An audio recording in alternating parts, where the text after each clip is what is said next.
Write the algebraic expressions of each of the sequence below. ഒന്നാമത് പറയുന്നത് sequence of odd number, ഒറ്റ നമ്പറിൻ്റെ sequence എഴുതാനാണ് പറഞ്ഞത്. അടുത്തത് നമുക്ക് ഓരോന്നായി ചെയ്യാം. ഒറ്റ നമ്പറുടെ സീക്വൻസ് പറഞ്ഞാൽ ഇതാണ് 1, 3, 5. ഇതിൻ്റെ അൽജിബ്ര ഫോം എങ്ങനെ എഴുതി വെച്ചാൽ ആദ്യം കോമൺ ഡിഫറൻസ് എഴുതുക. കോമൺ ഡിഫറൻസ് പറഞ്ഞാൽ 2 ആണ്. അതിനോട് ചേർത്ത് n എഴുതുക. എന്നതിന് ശേഷം ഫസ്റ്റ് ടേമിൽ നിന്ന് ഈ കോമൺ ഡിഫറൻസ് കുറയ്ക്കുമ്പോൾ -1 എന്ന് കിട്ടും. ഇതാണ് അതിൻ്റെ അൽജിബ്ര ഫോം. അടുത്തത്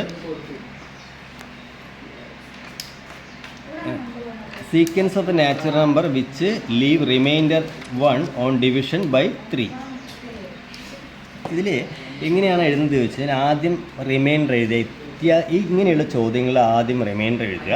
എന്നിട്ട് ഏതുകൊണ്ടാണ് ഡിവൈഡ് ചെയ്യുന്നത് 3 ആണ്. അത് ആഡ് ചെയ്താൽ മതി അടുത്ത ടേം കിട്ടാൻ. ഇപ്പോൾ 2 ടേം കിട്ടി. 2 ടേം എന്ന് വെച്ചാൽ ഇവിടെ കോമൺ ഡിഫറൻസ് എത്രയാണ്? 3 ആണ്.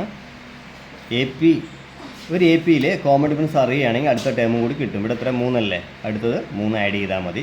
ഇതിൻ്റെ അൽജിബ്ര ഫോം 3n-2. അതെങ്ങനെയാണെന്ന് ചോദിച്ചു കഴിഞ്ഞാൽ ആദ്യം കോമൺ ഡിഫറൻസ് ഇവിടെ നിന്നുള്ള കോമൺ ഡിഫറൻസ് 3 ആണ്.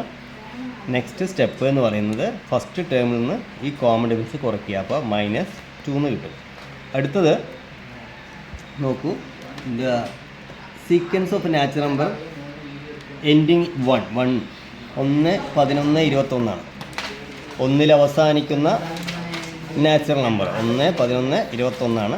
ഇതിൻ്റെ അൽജിബ്ര ഫോം പറഞ്ഞാൽ ആദ്യം കോമൺ ഡിഫറൻസ് കാണുക. കോമൺ ഡിഫറൻസ് 10n ആണ്. 10 ആണ്. അതെഴുതി 10n എഴുതി. നെക്സ്റ്റ് എന്ത് ചെയ്യുക? ഫസ്റ്റ് ടേമായ 1 നിന്ന് കോമൺ ഡിഫറൻസ് കുറയ്ക്കുക. അപ്പോൾ -9 കിട്ടും.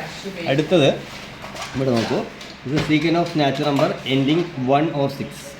1ലോ 6ലോ അവസാനിക്കുന്നതാണ്. 1, 6, 11, 16 എക്സെട്ര അങ്ങനെ പോകും. ഇതിൻ്റെ അൽജിബ്ര ഫോം എങ്ങനെയാണെന്ന് വെച്ചാൽ ഇവിടെ കോമൺ ഡിഫറൻസ് എത്രയാണെന്ന് വെച്ചാൽ 5n ആണ്. അടുത്ത സ്റ്റെപ്പ് എന്ന് പറയുന്നത് ഫസ്റ്റ് ടേമിൽ നിന്ന് ഈ കോമൺ ഡിഫറൻസ് കുറയ്ക്കുക. 1ൽ നിന്ന് 5 കുറയ്ക്കുമ്പോൾ -4 എന്ന് കിട്ടും.